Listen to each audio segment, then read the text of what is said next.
Hello and welcome to Open, the show opening the Bronx and the rest of the world to you.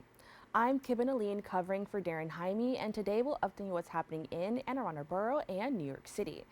Coming up, we'll discuss the roadblocks that must be addressed to increase and improve access to affordable housing in NYC. After that, we'll explore the transformative power of storytelling, community engagement, and actionable strategies designed to break cycles of silence and strengthen relationships. Then we'll talk about an innovative platform, bringing mission-driven entrepreneurs and nonprofit leaders together in intimate, curated settings. Lastly, we'll spotlight an organization at the forefront of social innovation and community advocacy. So stay tuned. All this and much more is headed your way because we're now officially open.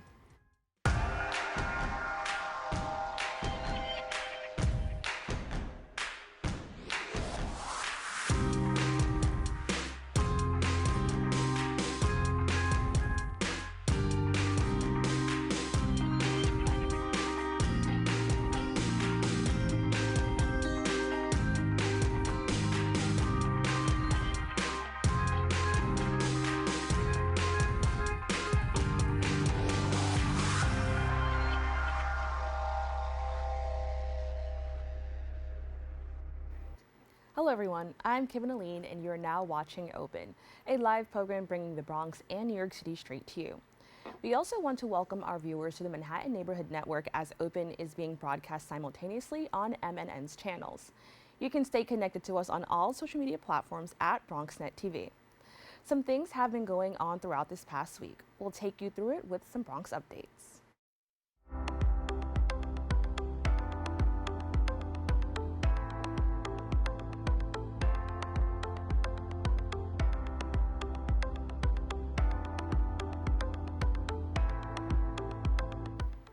We start with community news. The Latino Pastoral Action Center held a press conference to address concerns about President Donald Trump's administration's anticipated mass deportations and the suspension of immigrant support programs. Our BronxNet reporter Chris Camella has a story. Come on, let me hear you say no. No. I don't hear you say no. No. That was the message spread by advocates joining the Latino Pastoral Action Center through a press conference at the Family Life Academy to address President-elect Donald Trump's incoming administration's anticipated announcements on mass deportation and the suspension of programs benefiting immigrants. The country was built on the immigrant experience, and that has renewed the country. It's given the country new talents, new gifts. I mean, the irony of it is that the president's wife is an immigrant, the incoming president. The incoming vice president, his wife comes from an immigrant family. So it's almost a diametrically ridiculous proposition that immigrants are negative. The conference was led by Bishop Rivera, and with a career spanning over 50 years as a pastor, preacher, and community developer, he says this is the most critical moment for people of immigrant status, preparing for life-changing policies that could separate families and deport individuals seeking refuge in the United States. The press conference drew representatives from various faiths and cultural tradition groups, as well as the general public, showing solidarity with the immigrant community. We, the people that represent this great nation, have mercy when people are in places and are sick and in need of care. Teaching in the system, I have many immigrant students who are afraid that they're going to be taken away.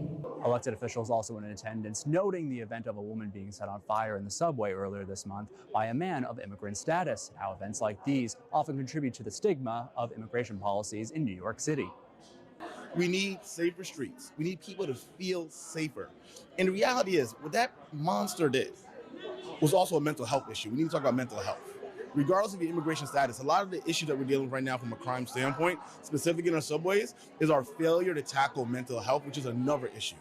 The conference rides behind the Biden administration's recent extension of temporary deportation protections for hundreds of thousands of immigrants residing in the United States. The extension will provide a temporary solution for immigrants facing deportation due to wars, natural disasters, or other emergencies in their home countries. We need to take care of home. We need to take care of our communities, and that means putting real investment into the things that's going to make their lives better. Reporting from West 170th Street, Chris Camella, BronxNet Community Television. Thank you, Chris. In other news, a new safety initiative for city streets and subways is underway.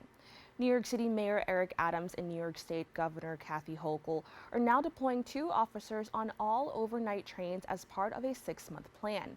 Officers will patrol trains from 9 p.m. to 5 a.m. daily. The plan also includes new platform barriers at over 100 stations and the installation of LED lighting across all subway stations. We'll be back with more Open right after this.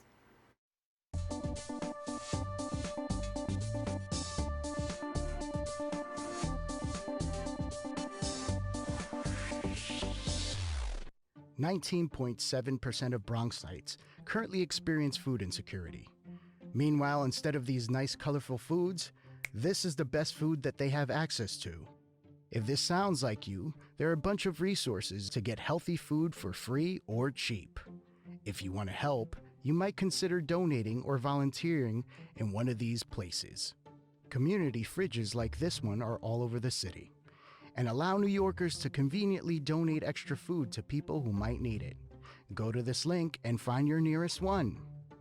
Food banks and pop-up events like these provide millions of healthy meals to families in need. These organizations are distributing meals to Bronxites as we speak, and are always accepting donations and volunteers.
Welcome back.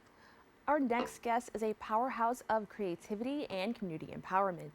She's been a driving force in helping parents and adult children navigate the challenges they face in today's complex world. Her work through the parenting series on her show, The Next Chapter, offers a space for deep connection, reflection, and growth. Joining us now is the broadcaster, storyteller, educator, KittyRose Warren. Thank you so much for joining us. So I just want to say I'm so excited for what we're about to talk about, but can you tell us a little bit more about what inspired you to create the parenting series in The Next Chapter? Well, thank you for letting me come on today's Open. I'm excited to actually be with you today because I have been watching you since you've come on, and I've enjoyed watching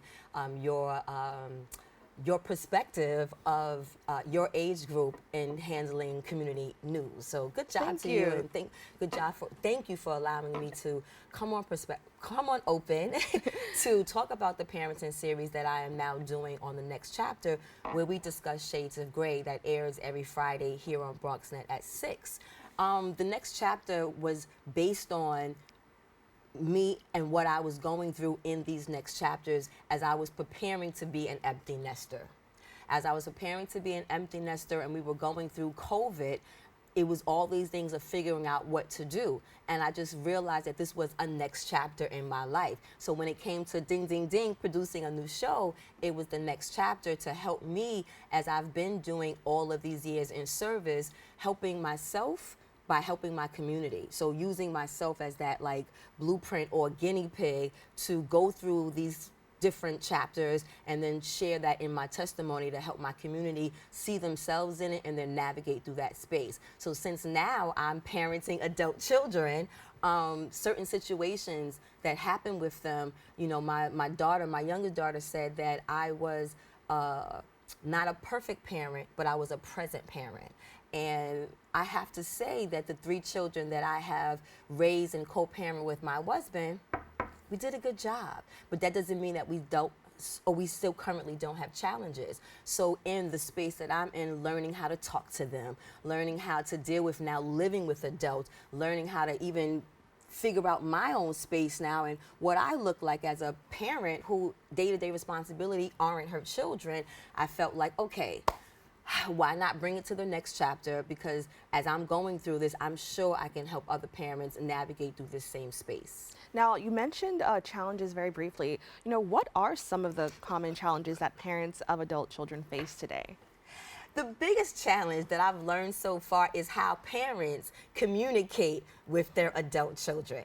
We have a tendency of still talking to them like they are 16, 17, 18, and not 25 or 26 or even 30. So sometimes our tone is the biggest problem when it comes to us adulting or navigating raising adult children. And then the other part is, you know, for me, my biggest thing, because, you know, I have pretty decent children, the biggest part is now my 21-year-old is a woman. In my mind, she's not. But she's a woman who's been away for college for the last 3.5 years. So now that she's back home, you know, she's coming back home with no curfew.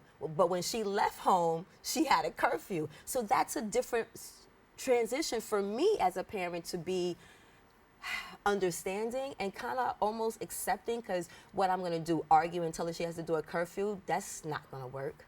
Right. You know? And thank you so much for sharing that. You know, with that, even just based on what you talked about, what are some of the key lessons parents and adult children can learn from your show?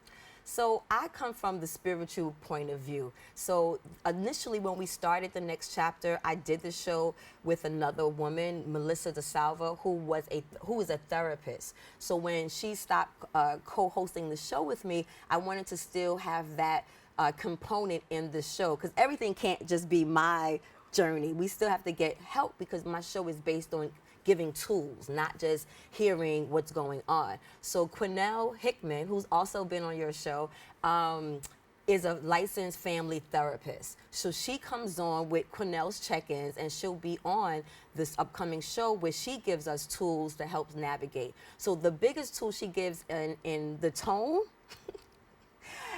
and I had this on one of my shows, when we're on the phone with our adult children and they're venting or talking to us and we feel like we just can't shut up, mute the phone. Do what you want to do until you are asked your opinion, if asked, because sometimes they just need that safe space to talk to you. They're not always asking for an opinion. So if you have the need, like some parents, mute the phone, talk all you want, but leave that to yourself until they ask to receive that information from you. Now, I also want to touch on emphasizing the art of storytelling. Can you explain, you know, why you think that's a powerful tool? Because people need to feel that you are not judging them. And then it's not, my testimonies are not always so, I consider myself a griot. And griot are the storytellers of whatever century or generation is happening at the time. And I feel like my call on my life is a griot of our pain, because we don't talk about it. We just kind of push it underneath the carpet, and we just repeat the cycle of bad behavior or learned bad behavior. So me feeling like the calling on my life is as a griot, I wanted to be able to express the pain that we don't talk about that seems to be so shameful. And, well, I don't want them knowing that goes on in my house, you know. And a perfect example is I had an ACS case. And it was thrown out because there was nothing going on in my home, but it didn't mean that I still didn't have a situation that created a case. When I shared that in a form of storytelling of my experience, it allows people to feel comfortable and say, girl, do you know I got a case too? Or do you know my son or my daughter? So it allowed the shame or the stigma to go off you, so that now you can share, and one, in sharing, release, but now asking for help to move and navigate. That kind of leads to my next question about community engagement. Can you talk about the role that plays in these conversations and why it's so important? I don't think you're going to expect the answer I'm going to give you. So right now, the way that I am funding these parenting series because we do work on public access. So we have to find creative ways as a business or as an artist or as a creative to still create revenue streams for yourself in a nonprofit world. So right now I've been applying for grants. So in this grant series that I'm doing, they won't give you money or render monetary services to you for the talking heads or just me on television. They need to see how you are implementing your art, your media, your form of business in community engagement. How is it helping the community? How is your form of healing being engaged in the community to go forward? That's what they will fund. So that's what's, okay, well, if that's what they're gonna fund and they're not gonna just fund me on show, then I'm gonna do that. I'm not just gonna take the parenting series just for myself on the show. We're gonna now have a studio audience so that we can have the community engage outside of seeing the show on a weekly basis. We're gonna have where they can actually have like a forum of adult children and parents, and they can, you know, express their concerns and share their tools and what's helping them with Quinnell, who's going to be our family therapist, just to make sure that we have that psychological point of view in how to address these situations. Well, everything I'm hearing sounds super amazing, and I can't wait to see, you know, how everything unfolds. With that, can you just explain, you know, what are your long-term goals, you know, for the series and the next chapter? My long-term goals is to travel with this. Because again, you know, the things that affect us here in the Bronx, here in New York, are not just here. You know, I just came back from Africa. We experience all of these forms of lack of communication when it comes to parenting, you know, or getting in situations where children are not talking to their parents or parents aren't talking to their children. So I want to be able to take this series globally, you know, we'll start, you know, domestically here in the United States and take it, you know, to different arenas where we can have like these town hall meetings and help parents actually really navigate the space to get the goal that they want, which is to have a relationship with their children. They really do. The kids might not get it yet, but there's not one parent who is like, I don't want a relationship with my adult child. We don't. We do. But we have to figure out how to make it happen. Well, I want to say, firstly, thank you so much for joining us. You know, I'm so glad I was able to speak with you, especially about this topic, just because I think it is, as I was saying previously, you know, it's a very modern take on, you know, parenting. We always think about parenting in the sense of children and not adults. So I love that we're able to talk about this, and I can't wait to see how this continues to grow. So with that, thank you so much for joining us. Thank you. For more information, you can follow her on Instagram at Miss KittyRose1. Don't go anywhere. We'll be back with more Open right after this. Hey, creative family. My name is Timothy Coleman, and I'm the Director of Education here at BronxNet. And I'm standing in BronxNet's Media and Technology Studios in the South Bronx, because I want to let you know about an amazing program that we're bringing back that highlights the creativity of community members just like you. Emerging Media Makers is a show that introduces you to BronxNet's certified producers. They've taken a step in their creative journey by enrolling in BronxNet's media training classes. On this show, you'll get to see the many ways that our certified producers have created a space that's all their own. Emerging Media Makers, your passion lives here.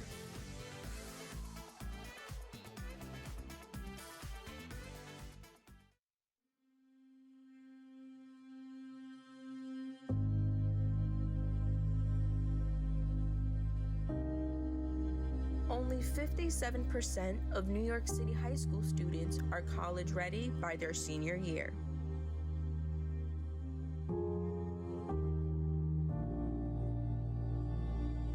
%5 of high school graduates either have no plans to attend college or are uncertain that they will ever attend.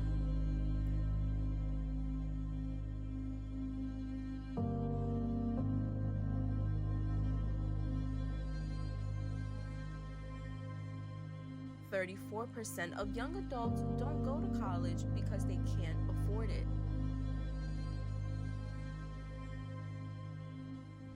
Discover what's possible.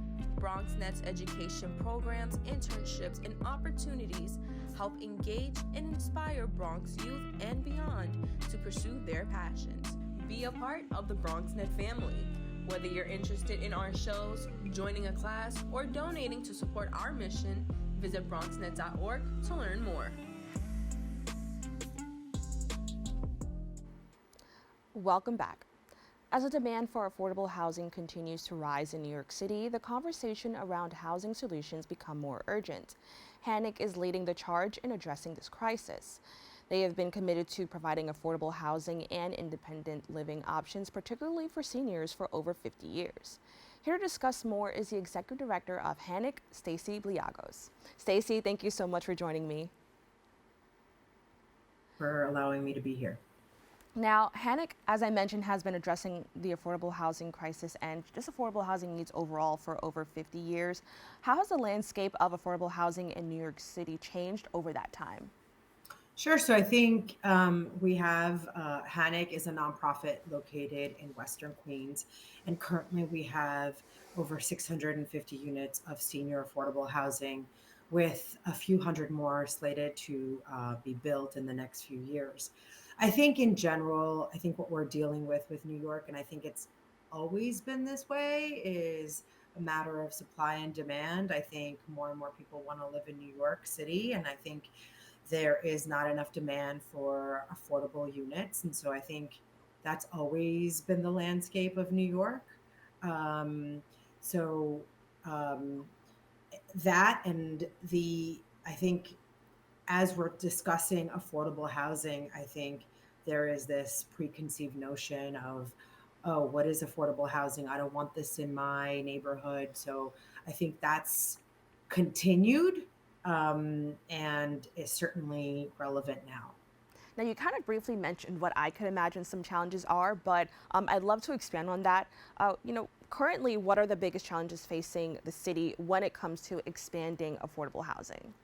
I think what I just mentioned, right? The supply and demand. I think also once a developer has space to build, I think going through the process with the city of New York, that certainly takes a while. It doesn't happen overnight. I mean, the ULURP process is at least 5 months, and that's without any delays. So I think the supply and demand issue, I think not in my backyard, the NIMBYism that occurs where individuals think, yeah, we need affordable housing, but not in my neighborhood. I don't want this in my neighborhood. And I think education is really key here, because if you come to our buildings in Queens, you'll see that these are the developments look more like luxury hotels than anything else. They have amenities that other, I think, buildings don't have. So I think putting that out there for individuals so that they can understand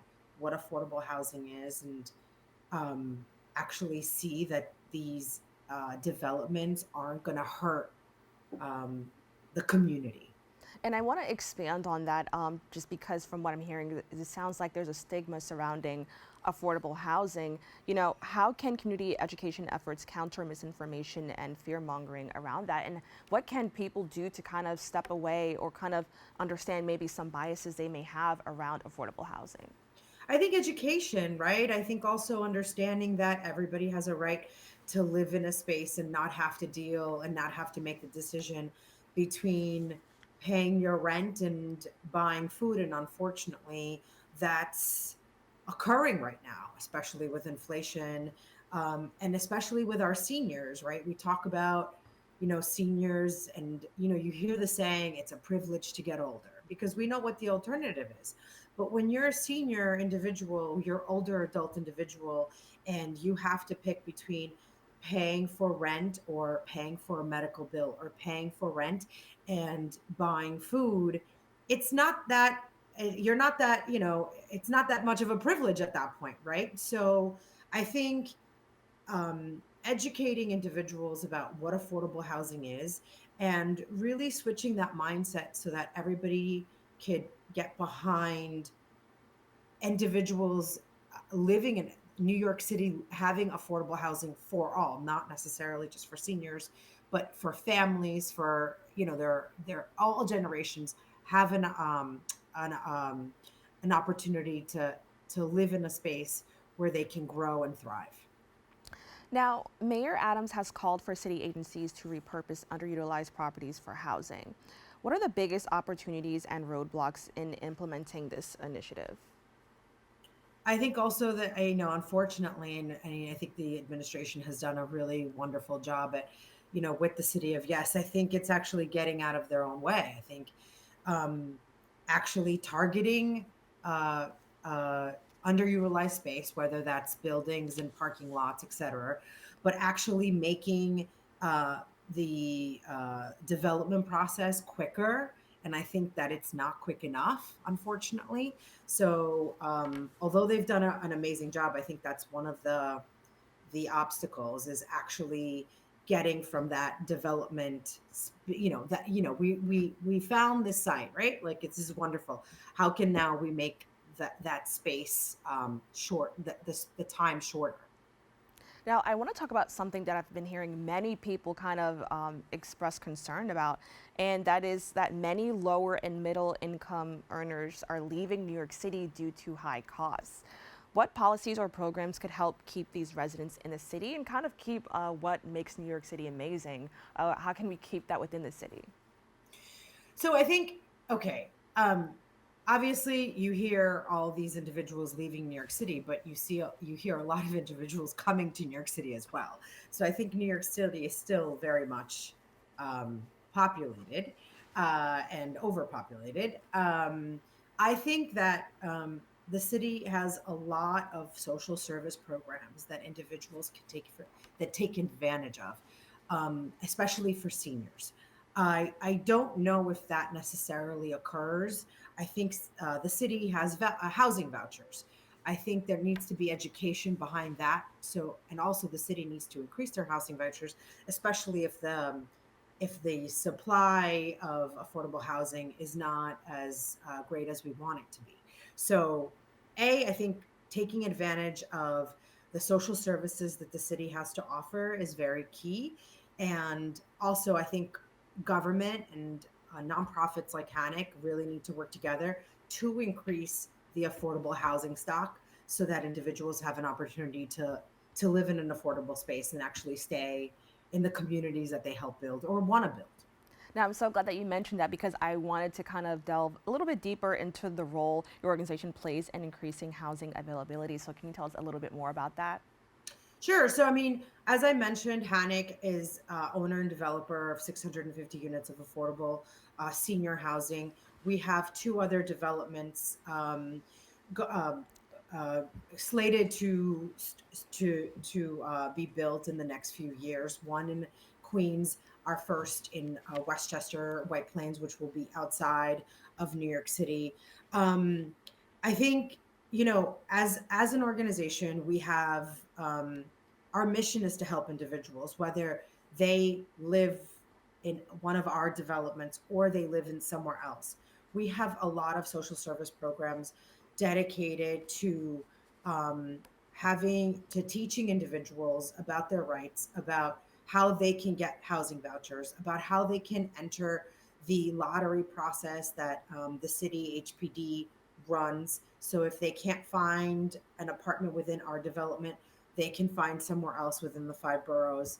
And we have social service programs that help individuals get social services so that they can get a housing voucher, or whether that's their SNAP benefits, or whether that's Medicaid, or just teaching them how to navigate the system as a whole so that it doesn't look so daunting for someone that's first coming out. And especially for seniors, we talk about all of these services, but all of these services are online.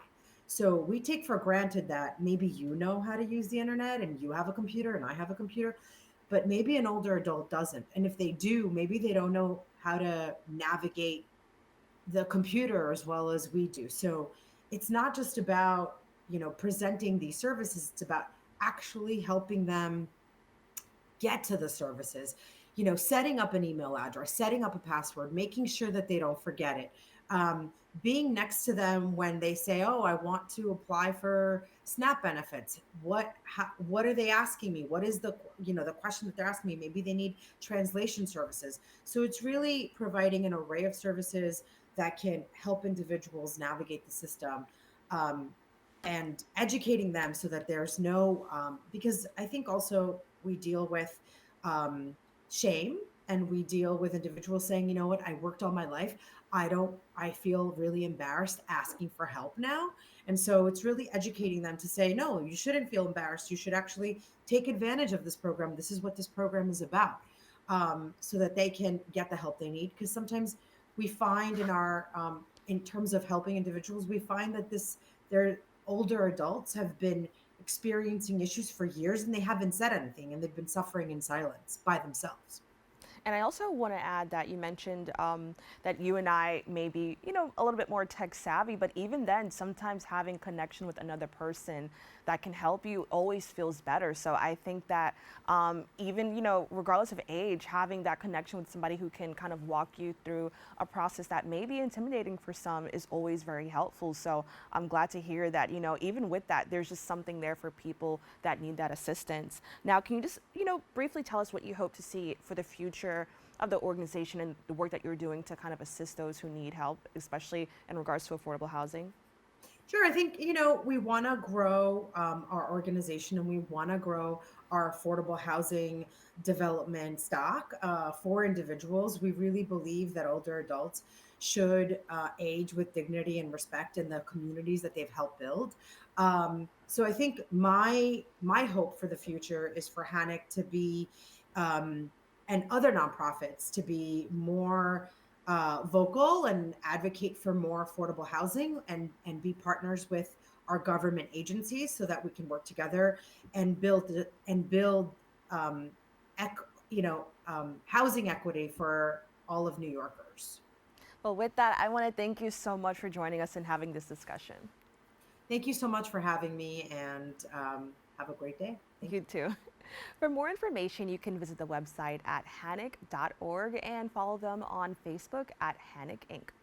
Don't go anywhere. We'll be back with more Open right after this.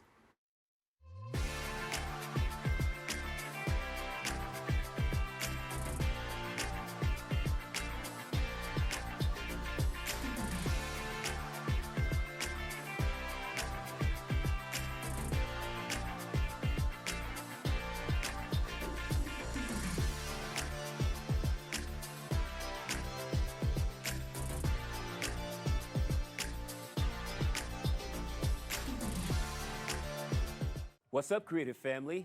Discover your voice with BronxNet community media classes. Are you ready to bring your ideas to life? At BronxNet, we offer television production classes for community members ages 18 and over, empowering you to share your vision with the world. Get certified in field production, in-studio production, and our new exciting addition, podcast production. Once certified, you can create your own show to air on one of our 6 TV channels. It all starts with our free Unleash Your Ideas Masterclass, designed to help you plan your show idea and set you up for success on your production journey. This class is offered at the beginning of each month for your convenience. Our dedicated BronxNet team is here to support, encourage, and uplift you every step of the way. Join us and become a part of the creative force that engages and inspires the Bronx community and beyond. Sign up today and start your media journey with BronxNet. Visit bronxnet.org/education to learn more and register. Let's create something amazing together. Welcome back. In today's high-stakes world of networking and fundraising, forging genuine connections is the key to success. Our guest today is revolutionizing how these relationships are built. Here to discuss more is a co-founder of Just Us, Lucy Rogers. Lucy, thank you so much for joining me. Hi, Kibin. Nice to meet you and join you. Thank you. Now, can you tell me a little bit more about how your background in advertising shaped your approach to modern networking and fundraising? Yeah, it may not even be advertising. So I've had a bit of an interesting career, but music industry, advertising, I think it's more so working with talent and working with people that are usually the ones that are kind of in high demand, and just navigating what really matters to them and how you get through to them. So, for example, deeper connections, deeper conversations, having more emotional rapport with them is just things that really translate into what we're doing now, which is more so on the business side with investors, with family offices, and talent is still involved as well. But I think that's kind of how that has shaped it. Now, I think this is such an amazing conversation we're having, because I've heard for like since college, networking is key to success. And so I think that, what you're mentioning about forming genuine relationships is so important. And I know it's something that a lot of people struggle with. With that, can you tell us a little bit more about, your organization and how it stands out from traditional networking events, and how it kind of encourages people to kind of stray away from what we typically think about when we think about networking? Yeah, for sure. So typically our events are essentially it's 30 people dinners. Everyone comes in. There is questions on the table that will be things like, what's made you who you are today? What does success look like to you? What does impact look like to you? So rather than you just speaking here and here to the people next to you, it engages the whole group in conversation, and everyone has their turn and gets to really meet each other on a much more individual level and a personal level. On the next course, you will then, so it's a 3-course dinner, and then on the next course, you will go and move on to a new table of people, and the same will happen again. So it's really about, like, rather than surface level conversation, which I personally find super draining, and whenever I go to like LA Tech Week events and things like that, and it can be just very transactional, I don't enjoy that. I don't think the best relationships in business are built from that. So our organization essentially is the glue for people that are really changing this world and creating impact. So how can we get them to meet each other in a way that cuts through straight away? So that's kind of, I guess, what makes it a little bit different to normal networking events, because that's the whole premise. How do we create meaningful change, but create these conversations that can do that for you? Now, how do you select individuals just to ensure that the vibe and, just that the overall experience is enjoyable for everyone? Yeah, for sure. So it's really intuition and like energy reading, like in a kind of more of an emotional intelligence way. I would say my EQ is probably higher than my IQ. Usually we have, and everyone that comes to our dinners, it's free. We have either a fund, a foundation, a nonprofit, a startup, or a B2B or wealth management company typically will fund the event. And so they will have parameters. So they might say, we want investors in this section, and we want founders in this section. And just when I do the table plans, I look at, okay, what's everybody working on? We try and make sure we speak to everyone prior to the event, look at and work out who the kind of people that they want to meet or what they are passionate about. And then I will seat them in a table plan that is synergistic to them. And I also kind of want to just expand on the idea of like building relationships at, in these types of events. Are there any particular stories or just moments where you realize like, whoa, this is actually making an impact or a difference? Yeah, for sure. So we've had a lot of people do business together following this and getting involved in more of the impact-led initiatives that we do. My company was partly acquired by Ashley Bell and Dr. Bernice King, Martin Luther King's daughter, back in June. I was doing a number of things for them for their bank redemption, which they're buying in Salt Lake City, which is all about empowering minorities and serving the underserved. So we were doing a number of dinners that would introduce investors to them. So we raised multi-millions by doing that for the bank, and we continue to do other things in that space as well. And then just simple things like, I remember a man had just found out he was going to be a dad the next day, or not the next day, but he had found out that day. And the first people he had shared that to was the table of strangers. So there's this stranger connection that can really facilitate meaningful interaction that sometimes you can't tell your friends. So I think having that space is really interesting. Well, I think that's so interesting that you mentioned that, because I think for a lot of people, sometimes kind of sharing maybe personal details about yourself can be intimidating, or maybe some people may deal with, feeling awkward or, social anxiety. How can people navigate those type of feelings, especially in a, in a setting where you're networking and trying to get to know people on a deeper level? Yeah, for sure. So I think a lot of social anxiety can come from not knowing what to say, not knowing what the environment will be like, not feeling like there's anyone you can talk to, and that you might be stood in a corner on your own. So I'm very much like an ambivert. So I do get that if I'm in the wrong environment. So how I built that was, and I asked a lot of introverts as well, okay, if we were to create something that you would want to go to, what would that be? So we built it very much around that. That's the reason I table plan it. We actually don't usually get people to bring any guests. It's usually we're going to introduce you to people. If couples come together, they don't usually like being split up, but then they realize afterwards, okay, we get why we were doing that. But I think it's just having the questions there. So you don't have to think about what you're going to say. You're answering the questions. I did think at first a lot of people that may have been a bit more avoidant would hate going so deep, but actually it brings them out of their box a bit more, and they really appreciate it. So you share as deeply as you want to share, but having all of those prompts, the table plans, as you walk in the room, we give you icebreakers and pair you with someone you might not know for it to start your conversations. That's all to facilitate people that maybe don't feel like they are confident in speaking. And I would say if you're going to other networking events, maybe have some of those questions in your head. Like, that's how I initially networked and started making connections with investors and people like that in the space that I didn't know before. I think I just started talking about some documentary I had watched, which happened to be about how how trees talk to each other. So it was just weird conversations that people can get into it a little bit more. They remember you from. And you feel prepared because you know certain things that you can lean on that will open more of a free-flowing discussion. Now, I'm curious to know, is there any outreach particularly for people who may be kind of just starting their careers or thinking about their careers? So maybe people in their late teens or people who are just starting college, because I do know from experience that people will kind of drill it into your mind, like you have to start networking, and it kind of makes it feel like this daunting thing that you have to do. How do you kind of approach people who are maybe a little bit new to the career field and may feel intimidated?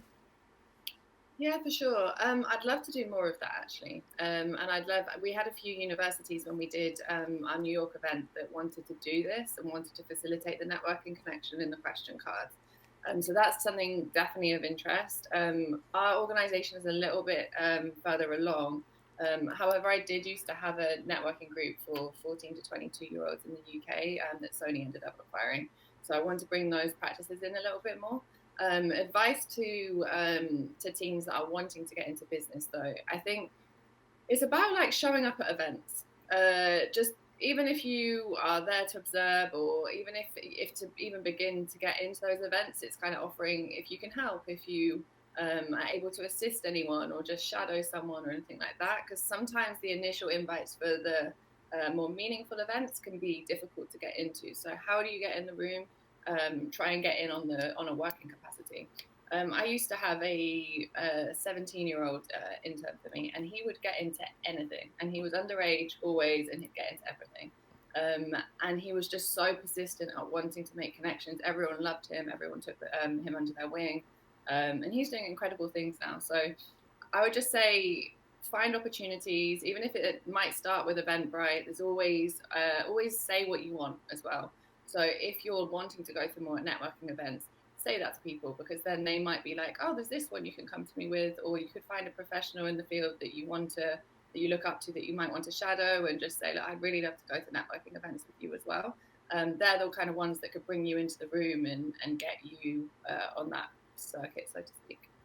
Well, I want to thank you so much for joining us and having this conversation. I know that this is something, as I mentioned, that, across so many age groups, I would say starting from the age of 17 to, like 65 plus, I think this is something that everybody definitely needs. And so I'm so glad that we were able to kind of have this conversation and kind of share, with our audience some things that they can do to create meaningful connections. So thank you so much for joining us.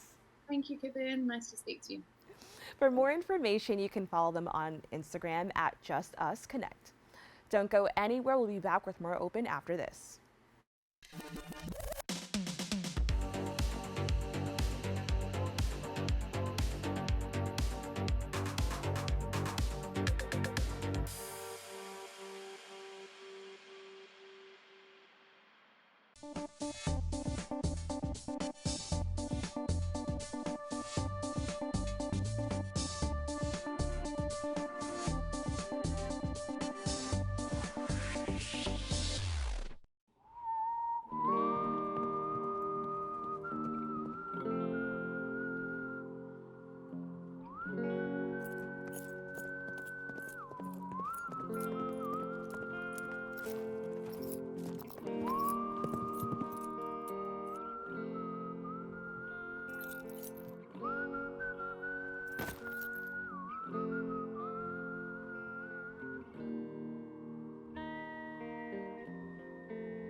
Welcome back.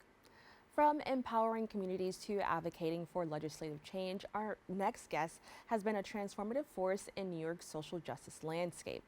As the leader of strategic consulting firm founded on innovation and community organizing, they have played pivotal roles in campaigns shaping policy and mobilizing action across the state. Joining us now is the founder and CEO of NYC Action Lab, Inc., Carlene Pinto. Carlene, thank you so much for joining me. Thank you so much for having me. Now, can you share the inspiration behind founding NYC Action Lab and how its mission has evolved since 2018? Yes, thank you so much. So I, like many New Yorkers, have been born and raised here in the city, and whether it be socioeconomic challenges I faced trying to go away to college, attending a SUNY, whether it was, local community issues that I saw not getting enough strategic support across institutions. I, from 2012 through 2018, had worked really closely in community. So I had been at the Riverside Church supporting a lot of their mission and social justice programming. 2015 through 2018, I had had the honor of working with the New York Immigration Coalition. And coming off of the heels of the Trump presidency 1.0, I saw a lot of fatigue across strategic organizers. I saw a lot of folks looking to turn their protest into policy reform. And I founded New York City Action Lab as a way for me to create a collective of organizers and strategists to really take on the moment. And I'm really proud of what we've been able to do and what we've been able to scale. We've supported frontline campaigns across the country. We've helped strategically support a number of pieces of legislation here in New York State that really just needed an extra push from, a grassroots effort of strategic individuals. So whether that be driver's licenses for undocumented immigrants, whether it be some surrogacy shifts in our legislative and legal spaces here in New York in 2021, or even right now, I am building civic engagement programs in the Bronx because the numbers are telling us that young people in the Bronx are not voting. So we got our start because we wanted to turn protest into policy reform. And here we are taking on Trump 2.0 and really what is a lack of civic engagement among our neighbors. Now, I want to talk about, as you mentioned, neighbors. I want to talk about, other organizations and individuals. what is the strategy your organization uses to bring these different groups together to enact and drive meaningful social change? I think a huge part of this moment is how do we intersectionally create the table with the leaders and the consciousness that we need to solve today's problems.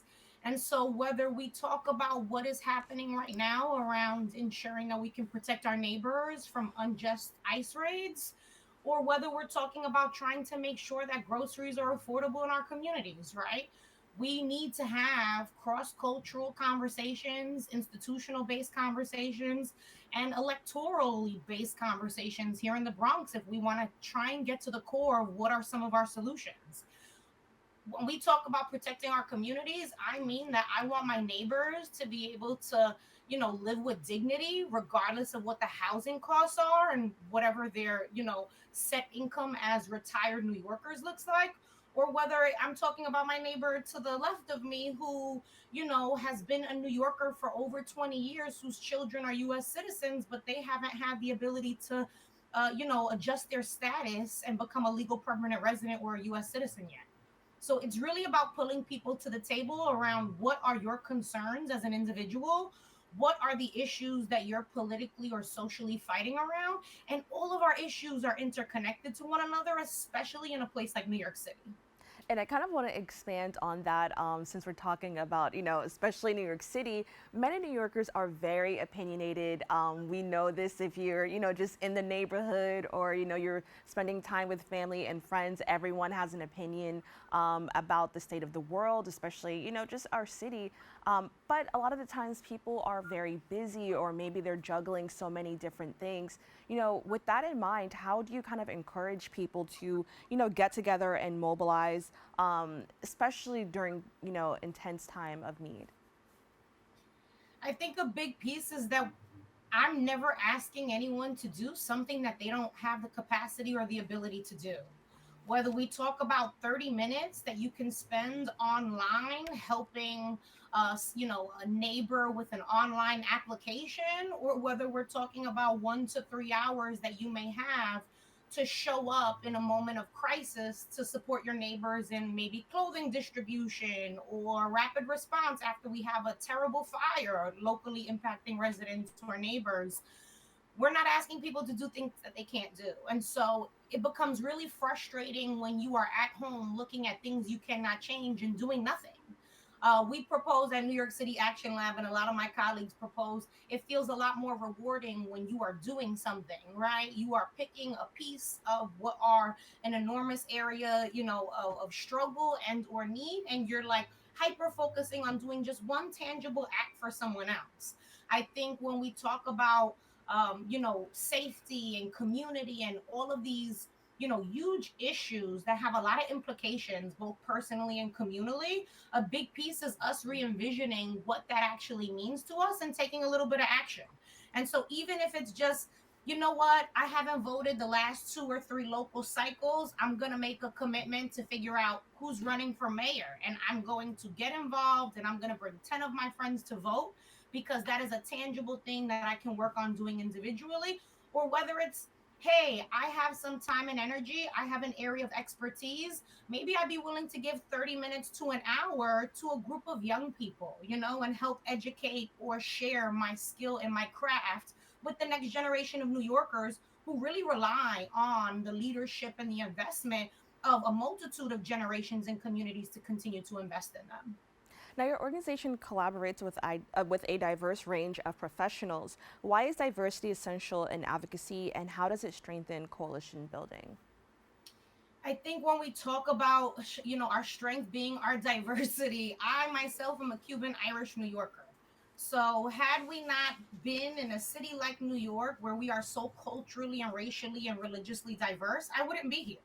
And so when I think about so many of the intersectional issues that pushed me to this particular moment in time where I myself am taking on a role as being a change maker, it is so critical to me to look to my left and to my right and make sure that those leaders standing to my left and my right represent identities, cultures, religions, backgrounds that I don't personally represent.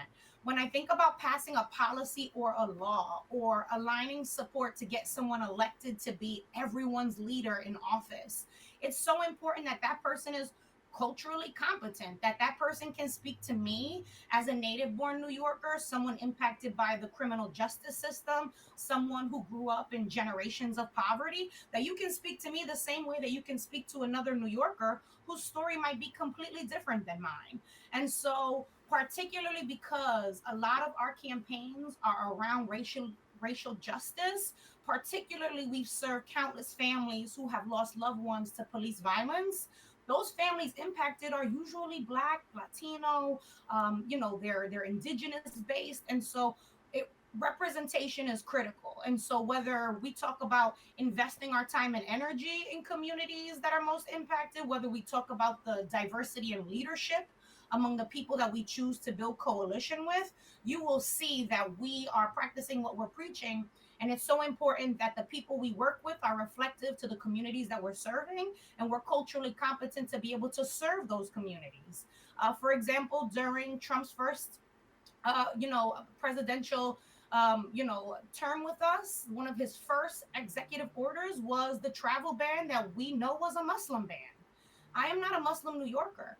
I lean deep into community with my Muslim brothers and sisters, and I supported them with the tools and resources that they needed to lead, right? If we have 10, 20, 30,000 New Yorkers coming out, I have no problem making sure that it's safe, that we have permits or we have press. But those folks speaking on the mic, those directly impacted New Yorkers need to be Muslim. Those directly impacted New Yorkers need to be people who are directly impacted by those executive orders that are limiting the basic civil rights of their entire community. And so, yeah, I think in a moment where we're seeing a lack of care and intentionality from our federal administration, limiting executive orders, diversity, equity, and inclusion, New Yorkers need to remain steadfast that we are who we are because of the cultural, racial, and religious diversity of our constituents and our communities. And I really want to point out that I love kind of how you're talking about just uplifting the voices of the people who need to be heard at the moment. I think it really shows what it takes to be a really good ally, just because you're helping and you could help raise someone else's voice instead of speaking for them. I think that's so important, and I'm so glad that you mentioned that is something that your organization definitely works to do and ensures that people feel heard and seen. So thank you so much for sharing that. Yes, of course. And a big piece is that we're actively, consistently building our partners and our allies. And so just sharing that we have a Bronxite that's running for mayor here in New York City. His name is Reverend Michael Blake. And I've worked with him on the front lines for over a decade. I had been at a protest for Eric Garner in 2016 when I had been targeted by law enforcement. And Reverend Michael Blake and Senator Gustavo Rivera were at that protest with me and other New Yorkers, right? And so I am making it my point this next electoral cycle to do my best in mobilizing folks in the Bronx. And because of ranked choice voting, you have the ability to select 5 of your top candidates for mayor, right? And so I really am doing my best to talk to New Yorkers. If folks see Reverend Michael Blake out on the campaign trail, please tell him what you're looking for in a mayoral candidate, right?